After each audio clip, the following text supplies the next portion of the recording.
All right, here we go. So we're going to discuss the graphic organizer of Puritan migration.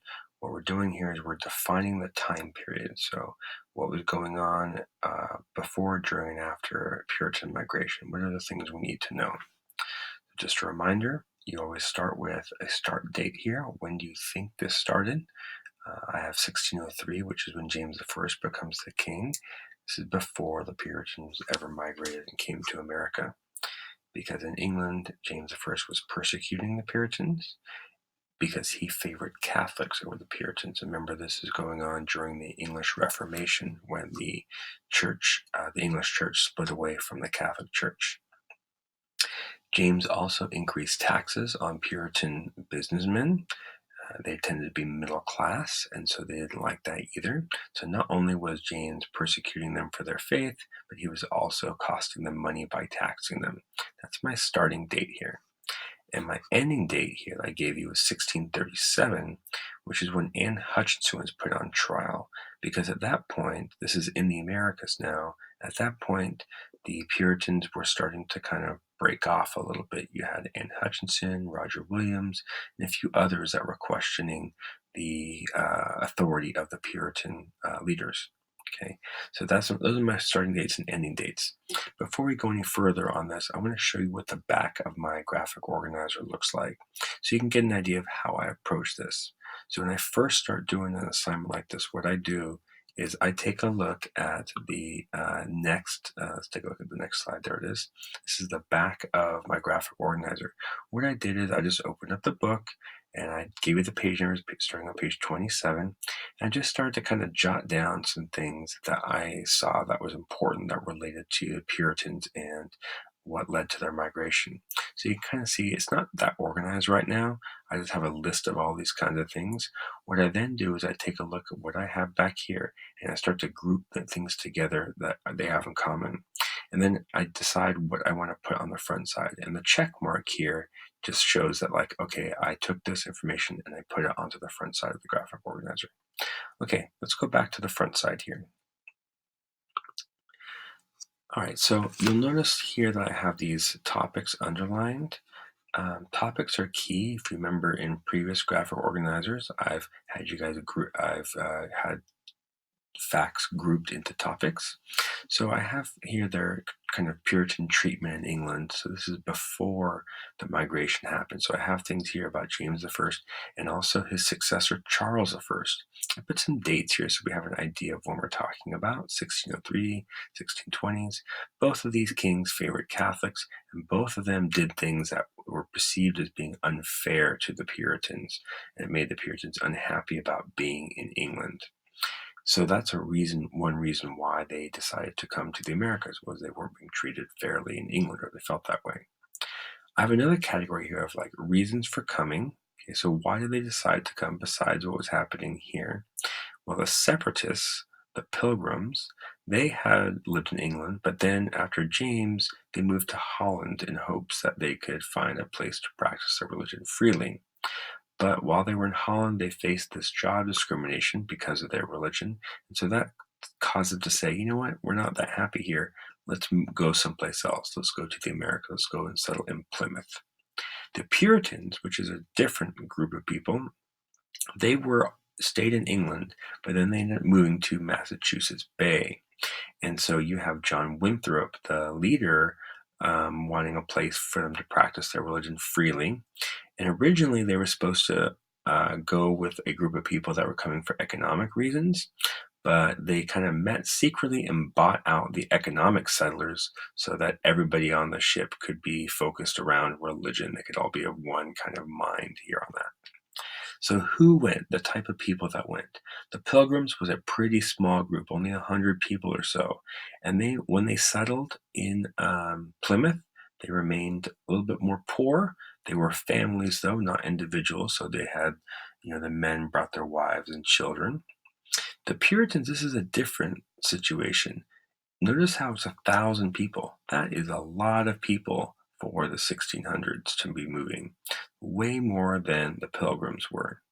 And so these Puritans, these were merchants. Remember, they were being taxed unfairly by James I. And so they had some money, they had some skills, and they also brought their families because it kind of makes sense. If they're traveling for religious reasons, they're probably going to bring their whole families with them, as opposed to, say, in the Chesapeake, when it was mostly young men that were coming for money for economic reasons. So these families were settling in Massachusetts Bay for the Puritans and Plymouth for the Pilgrims. Plymouth and the Pilgrims, we think of that at Thanksgiving, the Plymouth Rock and stuff like that. So that's who we're talking about. And then the Puritans were the much larger group that settled in Massachusetts Bay. Okay, so once they were here, what happened?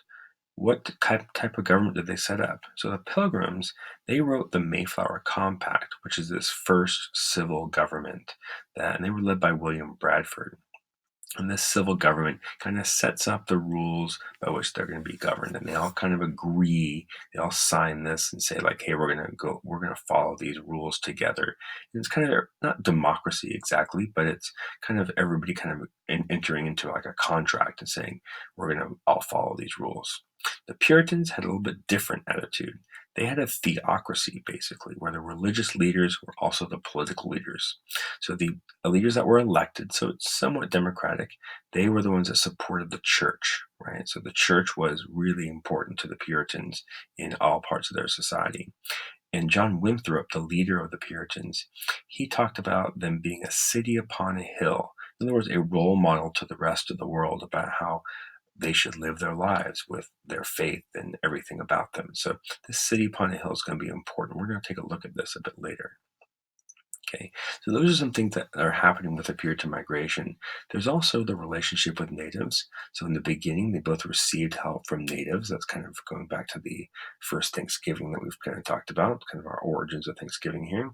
So in the early parts, because the natives had already seen some settlers and diseases had affected them, they were relatively weak. So they thought their best bet was to kind of try and help these English settlers and help them get along, which they kind of did. And got them started so they could start to build their colonies.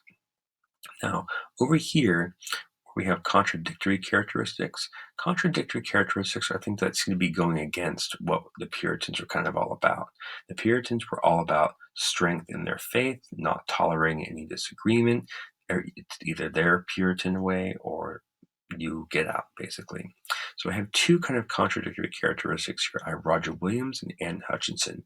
Both of these people were questioning the church's leadership and questioning whether they were making the right decisions. They were both very religious, certainly, but they kind of wanted things to go a little bit different way.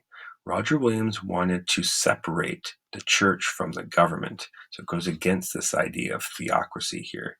He wanted there to be a clear line between the church and the government, not because he believed in freedom of religion necessarily, but he really wanted to protect the church. He saw government as corrupting the church, and he wanted to avoid that.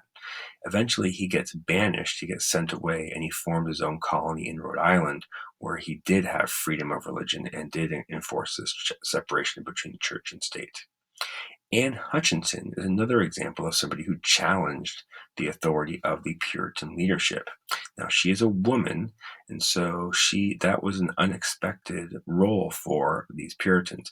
They expected women to be wives and mothers and that sort of thing. But Anne Hutchinson wasn't like that. She questioned the leadership of the Puritan church about whether they were electing the correct leaders. And she felt that these elected leaders were not basically strong enough in the faith. So she was, and when she was put on trial, she had a really firm grasp of all the theological ideas. She was very smart and very educated in her religion and kind of surprised the leaders. And they didn't like that threat. So they eventually put her on trial and then she was banished. She later joined Roger Williams in Rhode Island as kind of these outcasts of the Puritan ways of life. All right, so that's pretty much it for the for Puritan migration. So I hope this helps you with understand what was going on both in England, who came, and also what happened once they arrived. Okay, that's it.